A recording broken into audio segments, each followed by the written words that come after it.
দুধ কাতলা খুবই কম উপকরণে দারুণ একটা রেসিপি, আর খেতে একদম অন্যরকম স্বাদ হয়।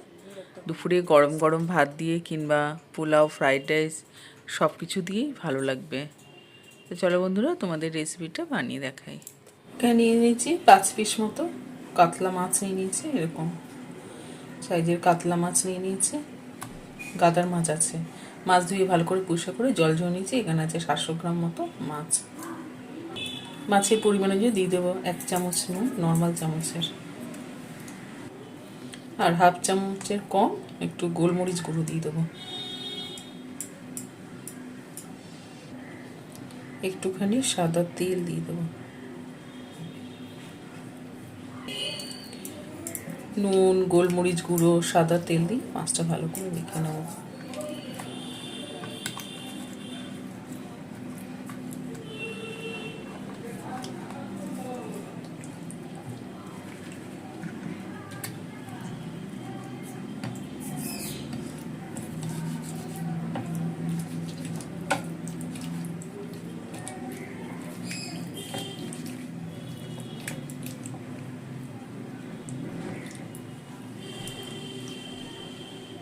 নুন, গোলমরিচ গুঁড়ো, সাদা তেল দিয়ে মাছটা মেখে নিয়েছি। এই অবস্থায় 10-15 মিনিটের জন্য রেখে দেবো।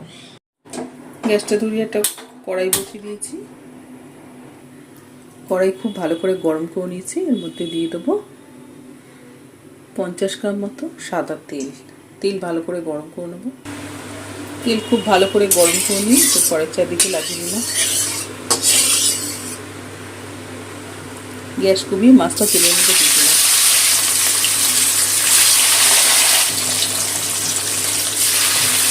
গ্যাসটা বাড়িয়ে মাছটা ভালো করে ভেজে নেবো, হালকা করে ভাজবো, খুব বেশি না। মাছ হালকা করে ভেজে নিয়েছি, মাছটা উঠে দেবো।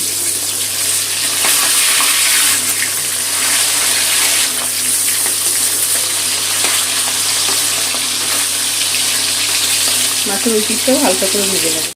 মাছের 2 পিঠটা ভাজা হয়ে গেছে, তেলটা থেকে মাছটা নামিয়ে নেবো।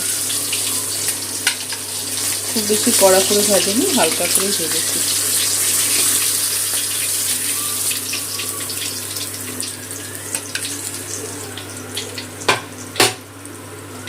একই রকমভাবে বাকি মাছটাও ভেজে নেবো।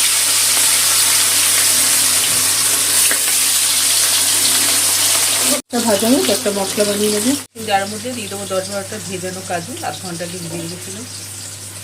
আর তার সাথে দিয়ে দেবো একটু দুধ, ছোটো বাটি হাফ বাটি মতো দুধ দিয়ে দিলাম। দিয়ে এটার একটা পেস্ট বানিয়ে নেবো। এটার একটা পেস্ট বানিয়ে নিয়েছি, ঢাকা দিয়ে রেখে দিলাম। মাছ মশলা করতে করতে মাছটা ওইদিকে হালকা করে ভাজা হয়ে গেছে, তেলটা থেকে নামিয়ে নেবো মাছটা।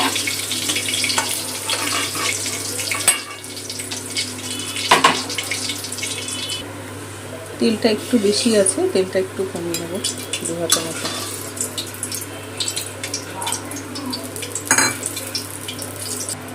ফোড়নে দিয়ে দেবো একটা শুকনো লঙ্কা আর গোটা গরম মশলা।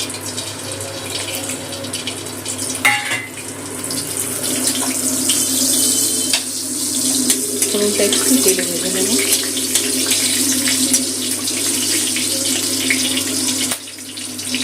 ফোড়ন ভালো মতো গেছে, এর মধ্যে 1 চামচ মতো আদা বাটা দিয়ে দিলাম। আদা বাটাটা একটু তেলের মধ্যে কষিয়ে নেব।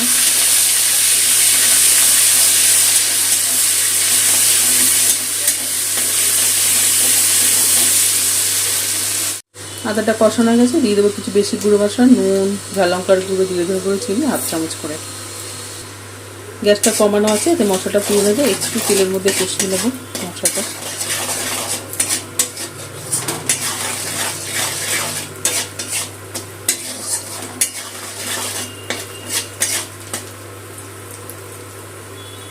মশলা কষানো হয়ে গেছে, এখানে দুধ আর কাজু বাদাম পেস্টটা দিয়ে দিলাম।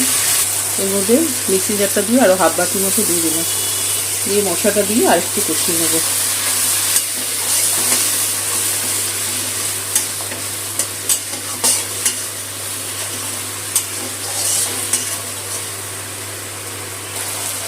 মশলাটা ভালো করে কষানো হয়ে গেছে, মশলার উপর তেল ভেসে উঠেছে। মিক্সির জারটা দিয়ে আরও হাফ বাটির মতো সামনে একটু জল দিয়ে দিচ্ছি, এখানে দিয়ে দেবো দুধ। দিয়ে দিলাম ছোটো বাটির 1 বাটি মতো দুধ দিয়ে, পাত্রটা দিয়ে অল্প একটুখানি জল দিয়ে দিলাম। উঠতে শুরু করছে, এর মধ্যে মাছগুলো দিয়ে দেবো।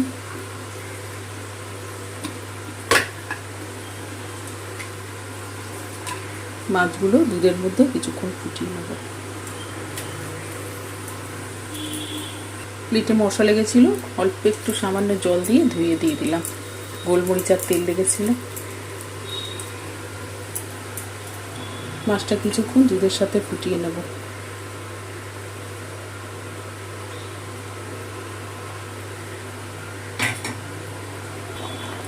মাছটা ফুটতে শুরু করেছে, কয়েকটা কাঁচা লঙ্কা দিয়ে দিলাম, ভালো লাগবে খেতে। মাছগুলো একটুখানি উল্টে দেবো। একটু 10 মিনিট মতো এই দুধের সাথে ফুটিয়ে নেব।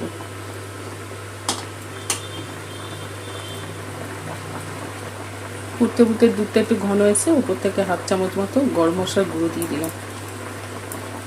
ওপর থেকে একটুখানি গলানো ঘি দিয়ে দেবো। আর 1 চামচ দিয়ে দিলাম, 2 চামচ মতো দিয়ে দিলাম। দুধের সাথে মাছটা ফুটতে ফুটতে ঘন এসছে, গরম মশলার ঘিটা মিশিয়ে দিলাম। একটু ঘন করে দেবো, তাহলেই আমাদের দুধ কাতলা রেডি হয়ে যাবে। গ্যাসটা বন্ধ করে দিলাম। দুধ কাতলা একদম রেডি হয়ে গেছে। এটা ঠান্ডা হলে আরও ঘন হয়ে যাবে, নামিয়ে নেব। দেখো ঠান্ডা হয়ে যেতে অনেকটাই ঘন হয়ে গেছে, সর পড়ে গেছে উপরে। দারুণ খেতে হয়, গরম গরম ভাত দিয়েও ভালো লাগবে, এছাড়া পোলাও, ফ্রাইড রাইস সব কিছুর সাথেই দারুণ লাগবে।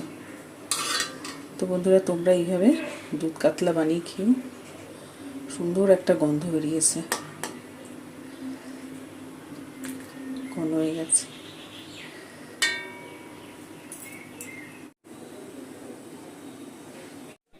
বন্ধুরা, তোমরাও বাড়িতে খুবই কম মশলায় এরকম দুধ কাতলা রেসিপিটা বানিয়ে খেও। দুপুরে গরম ভাত দিয়ে তো ভালো লাগবে, এছাড়া পোলাও, ফ্রাইড রাইস দিয়েও দারুণ লাগবে। আর বানিয়ে খেও, আর কমেন্ট করে জানিও রেসিপিটা কেমন লাগলো। ভালো লাগলে অবশ্যই বন্ধুরা একটা লাইক দিও, চ্যানেলটা সাবস্ক্রাইব আর ফলো করে দিও। আজ এই পর্যন্ত, আবার চলে আসবো তোমাদের জন্য নতুন কোনো রেসিপি নিয়ে।